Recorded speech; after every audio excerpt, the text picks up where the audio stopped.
દ્વારકા નગરપાલિકાની ચૂંટણી જાહેર થતાં જ રાજકીય ગરમાવાની સાથે સ્થાનિક પ્રશ્નોને લઈને રોષ જોવા મળ્યો છે। સુદામા સેતુથી કીર્તિ સ્તંભ વિસ્તારમાં કાચી દુકાન તેમજ લારી ધારકોને પાલિકા દ્વારા ધંધો કરતા રોકવામાં આવતા પ્રાંત અધિકારીને આવેદનપત્ર પાઠવવામાં આવ્યું છે। આ સાથે પાલિકાની ચૂંટણીમાં મતદાનનો બહિષ્કાર કરાયો હતો। આ સાથે પાલિકા દ્વારા લારીઓ ઉપાડી લેવાના અને હેરાનગતિના પણ આક્ષેપો વેપારીઓએ કરતા મામલો ગરમાયો છે।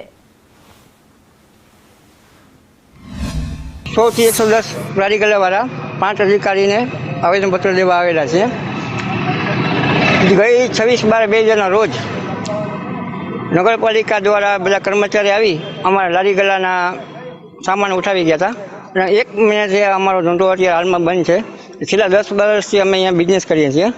બીજા નંબરમાં કે ગામમાં જે એવા કેટલાય દુકાનો છે કે જે બહાર ટેબલો રાખીને બિઝનેસ કરે છે, તો અમે તો 12 વર્ષથી ત્યાં ધંધો કરીએ છીએ, બરાબર। તો આજે અમને અચાનક અચાનક કેમ ધંધો બંધ કરવાનું કહી દીધું?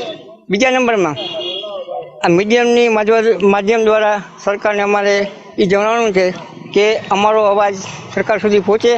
બીજા નંબરમાં સરકાર જો કોઈ યોગ્ય પગલાં નહીં લે તો આવતી ચૂંટણીમાં તમામ લારી ગલ્લાવાળા મતદાનનો બહિષ્કાર કરશું। ડીએમ સાહેબ અમને એમ કહે છે કે અહીં ધંધો નહીં કરી શકો, તમે ઇલીગલ છે, બરાબર। અત્યારે સાહેબ અમે લોન લઈ અને રેકડી અમે લીધેલી છે, અમારા એના ઉપર હપ્તા ચાલુ છે, અમારો ધંધો મહિનાથી બંધ કરેલો છે। અમારા સાહેબ છોકરાઓ છે નાના નાના એના અમારે સ્કૂલો ચાલુ છે, એના માટેનું સાહેબ અમારે શું કરવાનું? બીજા નંબરમાં કે જેથી કરીને સાહેબ અત્યારે એમ કહે છે કે અહીંયા પણ ધંધો નહીં કરવા દે તો બીજી જગ્યાએ પણ ધંધો નહીં કરવા દે, સાહેબ અમારે જવું ક્યાં?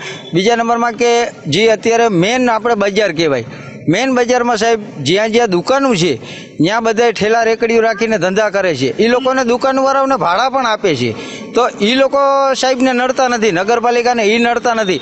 અમે જે ન્યૂ ગોમતી ઘાટ ઉપર અમે અમારું ઘરનું ગુજરાન હલાવીએ છીએ તો અમે જ સાહેબ નડીએ છીએ, બીજું કોઈ નડતું છે નહીં।